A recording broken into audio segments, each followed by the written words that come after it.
네, 안녕하세요. 한국포프리의 대표이자 필드 스태프이자 일반 낚시인 나르는 붕어입니다. 자, 오늘 여러분께 동영상으로 소개시켜드리고 싶은 부분은 우동 세트 단차 바닥 낚시 다테사소의 찌 움직임입니다. 본 기법에 대한 상세한 내용은 텍스트를 좀 참고해 주시고요. 더빙으로 진행되는 만큼 클릭 소리나 조금 소음이 들어가더라도 양해를 부탁드리겠습니다. 네, 방금은 집어제를 달고 깊은 목내림 후에 한 번의 사소리로 집어제를 빼내는 동작이었고요. 자, 지금은 우동하고 아랫바늘만 달린 상태로 내려가는 중입니다. 천천히 내려가죠.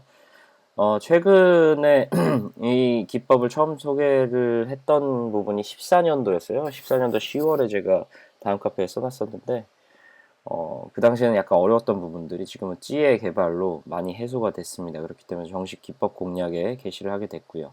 우동과 아랫바늘 무게만으로 저렇게 천천히 목내림이 되는 겁니다. 우동 달고 찌 맞춤에서 새 눈금이고요. 아랫바늘 살짝 닫기로 되어 있기 때문에, 네, 새 눈금보다 약간 더 눌리는 것들은 고기의 수류라고 보시면 되겠습니다. 내눈금에서 속도가 확연히 줄고 다시 한번 높은 사소리로 윗구간에 있는 고기들을 좀 어필을 해보려고 하고 있죠. 네, 네, 내눈금 근방에서 또 건드림 나왔고요. 네, 바닥 근처에 입을 대고 어느 정도는 대고 있는 겁니다.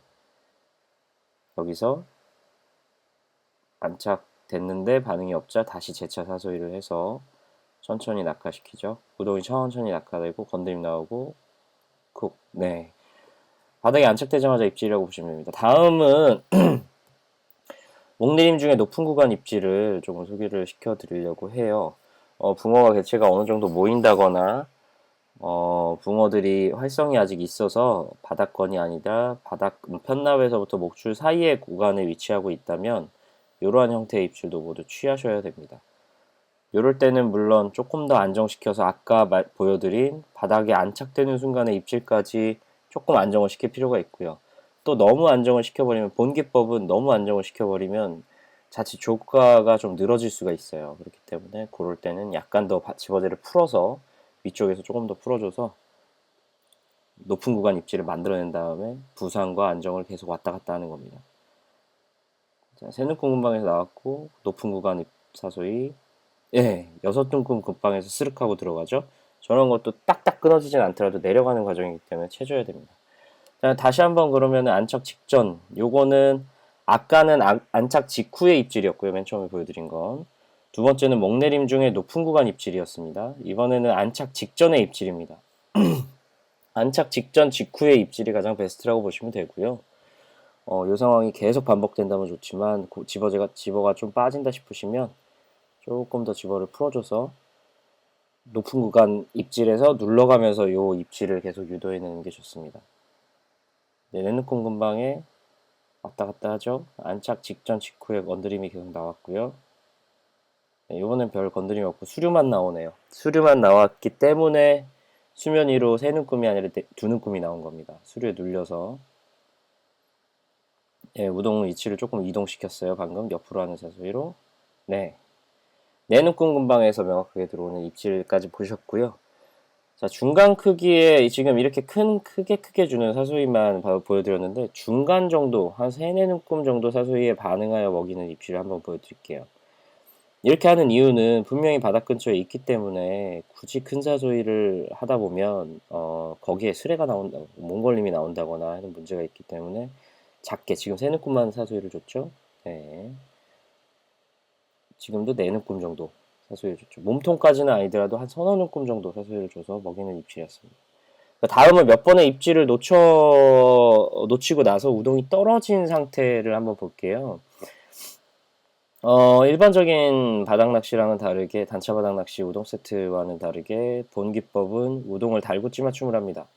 우동의 기준은 텍스트에 써 있는 대로 반쯤 절인 여곡을 번데기 분말에 반쯤 절인 여곡을 기본으로 합니다만 달고 찌맞춤을 하기 때문에 우동이 떨어지고 나면 내느꿈이 나옵니다. 한번 보실까요? 네, 그럼 뭐 내려가는 속도도 확연히 줄었지만 다섯 눈금에서 확 브레이크가 걸리면서 네 눈금에서 잘 안 나오죠. 더 이상 안 나오고. 이렇게 이런 상태, 세 눈금을 맞추고 세 눈금 톤톤을 맞췄는데 살짝 닿기를 했는데 이런 현상이 나온다면 첫째 의심할 게 우동이 떨어졌는가를 의심을 하셔야 되고요. 두 번째로는 원줄이 늘어났는가를 확인을 하셔야 됩니다. 자, 다음으로는 잦은 입질과 잦은 입질이 들어오는 가운데 조금 까칠해지면서, 일명 틱톡이라 그러죠. 사이토 시냐 씨의 누키다테, 초칭 타입의 누키다테의 낚시를 단초코에 적용을 한 겁니다. 애초에 이것을 가능케 하는 것은 찌가 우동과 바늘 무게만으로도 천천히, 아랫바늘 무게만으로도 천천히 이렇게 목내림이 가능하기 때문에 채공 시간이 길고요.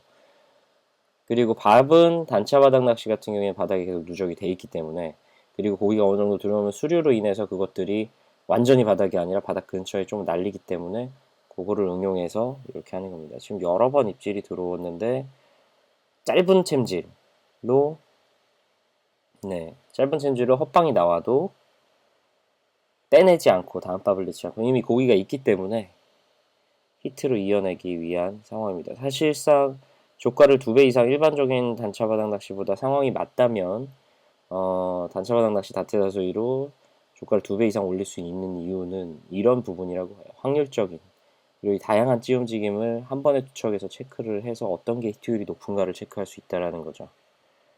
내눈금에서 다시 새눈금, 건드림 나왔죠 방금. 살짝 눌려있는 상태예요. 저렇듯이 고기가 들어와 있으면 새눈금만 맞췄잖아요. 새눈금만 맞췄기 때문에 찌의 반발력을 많이 죽여놓은 상태거든요.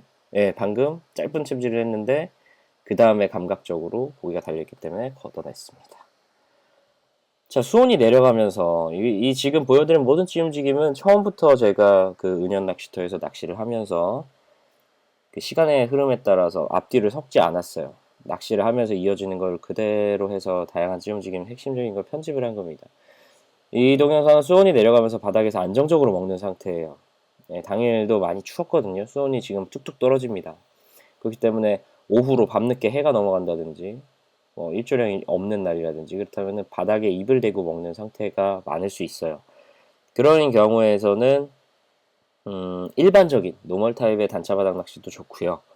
요런 지금 단속고 다테사소이 같은 경우에는 사소리의 폭을 조금 줄여준다거나 살짝 해서 줄여준다거나 조금 기다려서 먹이는. 다만 이 기법 자체가 조금 대류에는 취약해요. 새는콤밖에 안 땄기 때문에 복원력이라든지 찌의 복원력이나 이런 부분들이 조금 취약하긴 하지만 일단은 지금 사용한 크로타치 같은 경우에는 그런 뭐 심각한 문제는 없고요. 저렇게 크게 사소리를 주지만 정말로 바닥에서 안정적으로 먹는 상황이라고 한다면 조금 기다리고 두세 눈금 정도로 짧은 사소리로 먹이는 것이 좋습니다. 지금 찌 움직임은 바닥에서 안정적으로 먹는 상태입니다. 그런데 사소리를 크게 주고 있는 상태고, 저런 움직임들이 바닥에서 안정적으로 먹는 상태라고 보시면 돼요. 자, 히트가 됐고요. 지금 보시면 큰 사이즈가 저렇게 딱 끊어지는 게 아니라 슬금 하는 입질로 나왔고요. 자, 이번에 보실 찌 움직임은요, 내눈금 입질입니다. 내눈금 부근에서 입질인데 문제가 뭐였냐면 해가 넘어가고 나니까 바닥에서 기다려서 먹어도 헛방이 나오고 아니면은 사소리를 주고 바닥에 세 눈금 정도가 안착되는 순간, 그러니까 우동이 바닥에 안착되는 순간에 입질이 나오는데 간간히 나오는데 히트가 되질 않아요. 분명한 입질이 히트가 되지 않아요. 그렇기 때문에 약간 0.5cm 정도, 0.5눈금이 아니고요. 1cm 단위로 하는 게 정석이지만 겨울에는 0.5cm 단위로도 조정을 합니다. 0.5cm의 슬로프, 즉 지라시를 주고 목줄 긴장도를 줄여준 거죠. 우동이 바닥에 닿는 순간에 붕어가 입을 댔을 때 조금 더 쉽게 딸려 들어가게 해준 겁니다. 자, 치움직임, 지금도 헛방이 계속되죠. 0.5눈금 지라시로 0.5cm의 슬로프로는 조금 목줄을 깔아주는 정도로는 불안정할 수 있지만 너무 많이 한꺼번에 주는 건 좋지 않기 때문에 0.5눈금으로 진행을 하고 있는 찌 움직임입니다. 저렇게 헛방이 계속 돼요. 이 찌 움직임을 보면은 헛방이 계속 되는데 이 부분은 엄한기로 갈수록 더 심해질 거예요. 엄한기에는 1월이나 2월 같은 경우에는 정말로 몸걸림도 많이 나오고 바닥에 애들이 입을 대고 싶어 하지도 않고 슬러지도 많이 쌓여 있는 상태고 또한 겨우내 물속에 이렇게 누적된 뭐 라인이라든지 쓰레기라든지 이런 부분들도 있을 거고요.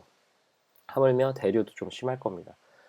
그럴 때까지도 잘 먹힐 거라고 봐요. 2010년부터, 2014년부터 15년, 16년, 좀 올해까지 쭉 해오면서 했는데, 따로 분리를 안 한 이유가 이렇듯이 찌가, 이렇게 작동하는 찌가 없었죠.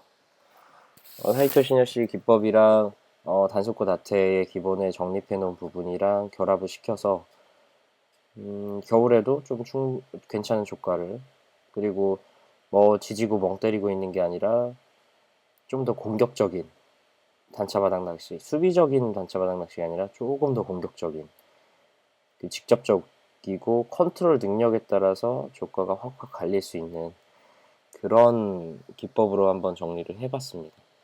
지금은 새 눈금 딱 나와 있네요. 수류에 눌려 있는 걸로 보여요. 아까 그렇게 슬로프를 준다고 했지만 이 바닥이 안반이라고 하는데 사실상 좀 모래가 있는 것 같았습니다. 느낌상에 수심이 뭐 수시로 변하는 이 특징을 보였고요. 네, 내 눈금에서 잠깐 멈췄다가 네, 뭐 방금 뭐가 걸렸던 것 같은데 그게 아닌 것 같네요. 네, 다시 몸통까지. 차라리 이 정도 상황이면 안정적으로 바닥에 대고 네, 저 상태에서 조금 여유롭게 기다려주는 게 나을 수 있어요. 그러니까 하루 안에서도 상황이 여러 가지로 변합니다. 실제로 이 영상을 찍고 나서 다시 집어제를 조금 바닥에 안정이 돼 있다고 생각해서 집어제 밑둥을 좀 성글게 하고 확산을 주는 밥을 섞어줬더니 또 약간 반응이 좋아지는 게 나왔었거든요. 자, 보셨죠? 저런 식의 낚시가 가능한 겁니다. 다양한 찌 움직임이랑 상황은 여기까지 설명을 드렸고요. 지금 말씀드리는 사이에 필드라든지 날짜라든지 채비라든지 이런 부분이 나갈 겁니다. 화면상으로. 한번 참고를 해주시고 겨울에 지루하게 낚시하시기보다는 저렇게 여러 가지 시도해 보시면서 조과를 채워나가실 수 있었으면 좋겠습니다. 자, 여기까지 날붕이었습니다.